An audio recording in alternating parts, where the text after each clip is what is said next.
Welcome back to Ask Allison. Here's today's question. Are you ever afraid of enforcing your late cancellation policy because of the possibility of getting a bad review on Google? If so, what do you do? Do you still charge and take the risk? Good question. And you are not alone in this fear. First, I want to thank TherapyNotes for sponsoring Ask Allison. They're the #1 rated electronic health record system available today. With live telephone support 7 days a week, it's clear why TherapyNotes is rated 4.9 out of 5 stars on Trustpilot and has a 5-star rating on Google. TherapyNotes makes billing, scheduling, note-taking, and telehealth incredibly easy. And now for all you prescribers out there, TherapyNotes also has ePrescribe. If you're coming from another EHR, TherapyNotes makes the transition incredibly easy, importing your demographic data free of charge so you can get going right away. Find out what more than 100,000 mental health professionals already know. Use promo code ABUNDANT at TherapyNotes for 2 free months. I am never afraid, and here is why. I am exceedingly clear about my no-show and late cancellation policy. What so many therapists do is they pop them in their informed consent or their practice policies and then consider it handled. They just wash their hands of it. And then because almost no clients actually read that paperwork before signing them, they feel surprised at best and betrayed at worst when they're told they owe a no-show fee. Another thing that other therapists do that bites them later is not enforcing their no-show policy. Maybe this person is late canceled 2 times without a mention of paying for the session. Then on a 3rd time, you've decided enough is enough and you enforce it.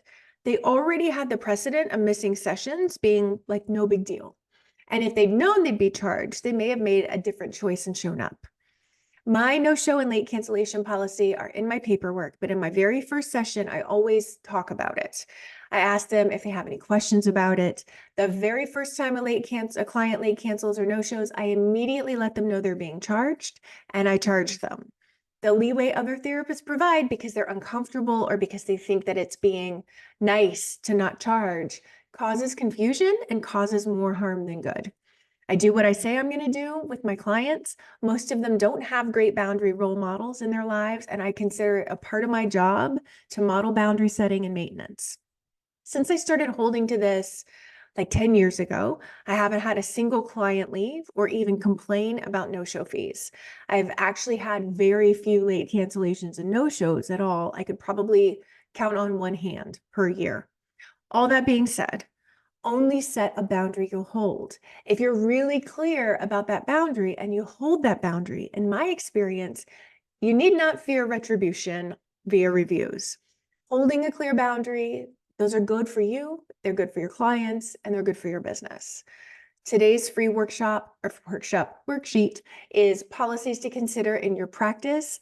Consider your policies the manifestation of your boundaries. Be very careful about what you set because I really want you to hold to them.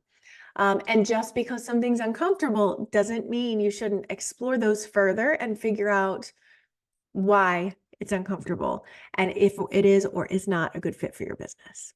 All right, have a great rest of your day.